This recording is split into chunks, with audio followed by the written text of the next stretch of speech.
Hello everyone, today we're diving into one of the most chilling unsolved mysteries in South American history, the story of Hoer Verde, the Brazilian village that vanished without a trace.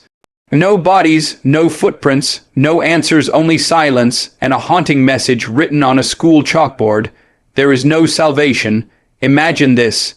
It's the year 1923, deep in the green heart of Brazil, surrounded by dense forests and rolling hills, lies a small village named Hoer Verde. A peaceful place with around 600 inhabitants, farmers, schoolchildren, families who knew every face in town. Life moved slowly here, far from the chaos of the cities. People farmed, hunted, and lived simple lives. But one day, everything changed. When authorities finally arrived, there was nothing but emptiness. It began when nearby towns noticed that Hoer Verde had gone strangely quiet. No travelers, no trade, no sounds of life. Days passed and people started to worry. A small group of police officers and soldiers was sent to investigate.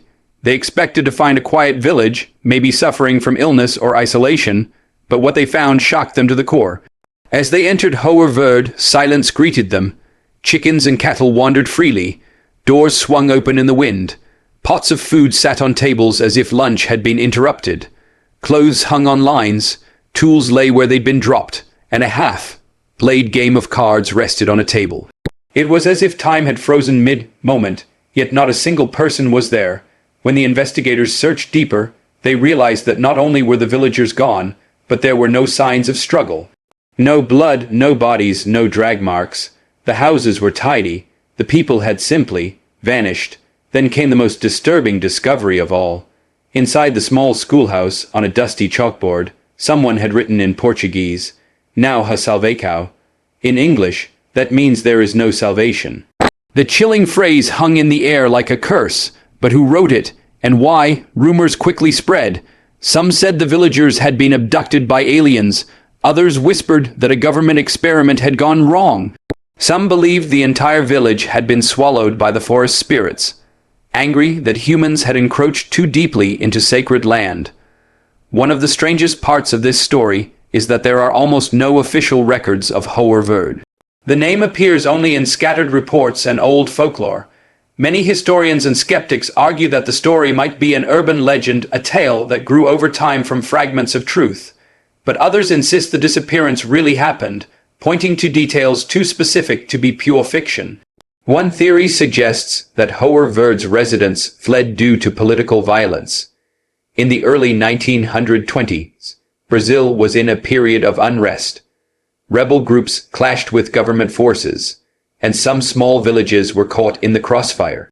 Maybe Hoer Verde's people heard of soldiers approaching and ran into the forest for safety. But then why leave everything behind? Why abandon food, clothing, and personal items? And who had the time or the reason to write "There is no salvation" on the blackboard? Another theory drifts into the paranormal. Some researchers claim the region around Hoer Verde is known for strange lights, eerie noises, and reports of missing travelers. Could something otherworldly have been involved? UFO enthusiasts argue that the pattern mirrors other disappearances, like the famous Roanoke colony in North America, where settlers vanished without a trace, leaving behind only a cryptic word carved into wood Croatoan. Perhaps Hoer Verde was Brazil's version of Roanoke, a riddle buried in history. There's also a darker, more sinister theory. Some say the villagers might have fallen victim to chemical or biological experiments. During the early 20th century, both military and private groups were experimenting with new weapons and psychological operations. Could Hoer Verde have been a test site for something that went catastrophically wrong? A toxic gas or experimental weapon that wiped out or drove the people mad, forcing them to flee into the jungle where they perished. But again, no evidence of struggle, no remains, and the jungle was searched. Nothing. Some accounts even describe that the local wildlife was unusually quiet, no birds, no insects, as if nature itself had recoiled from something unnatural. Witnesses claim to feel a heavy, suffocating atmosphere, as if the place itself rejected visitors. The air was thick with tension, and even seasoned soldiers refused to stay overnight. With time, the mystery deepened. Maps that once listed Hoer Verde gradually removed it. Official archives had almost no mention of it. Some claimed the government purposely erased all records to cover up what happened. Others believed the town had somehow slipped out of existence, moved between dimensions, lost in time. Imagine walking through that empty village, seeing chairs still set for dinner, a child's toy on the ground, and the ghostly silence pressing on your ears. It's the kind of scene that crawls under your skin, where you can almost feel eyes watching you from the trees. It's a place where even the wind seems afraid to speak. Local legends say that if you travel deep enough into the Brazilian wilderness, you can still find traces of Hoer Verde crumbling walls, half buried in vines, and perhaps the faint outline of that old schoolhouse. Some claim that when the wind blows just right, you can hear distant laughter or whispers echoes of those who once lived there. But not everyone who goes searching for Hoer Verde comes back. One expedition in the 1950s reportedly vanished after setting out to find the ruins. Their last radio message was said to contain static and one eerie word, help. Whether this account is true or another layer of myth added to the story, it continues to fuel the legend of the village that disappeared. Modern researchers have tried to verify the existence of Hoer Verde through historical maps, census records, and local oral history. Some evidence points to a settlement that may have existed under a different name. Others argue it was a misinterpretation of another abandoned town in the region. Still, none can explain the consistency of the story's details, the message on the blackboard, the untouched houses, the missing people.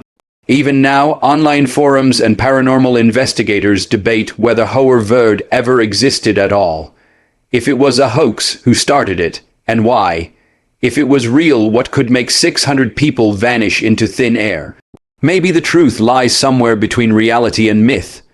Perhaps the villagers fled, but something happened to erase their traces. Or maybe Hoer Verde serves as a warning, a reminder of how fragile human existence is against the vast unknown. In every generation, new explorers claim they'll uncover the truth, but the forest always wins. It reclaims, it hides, it whispers. The story of Hoer Verde has become more than a mystery, it's a ghost story written on the land itself. And maybe that's the scariest part, because somewhere, deep in the jungle, an empty village waits, its doors open, its food untouched, its chalkboard still carrying the words, "There is no salvation."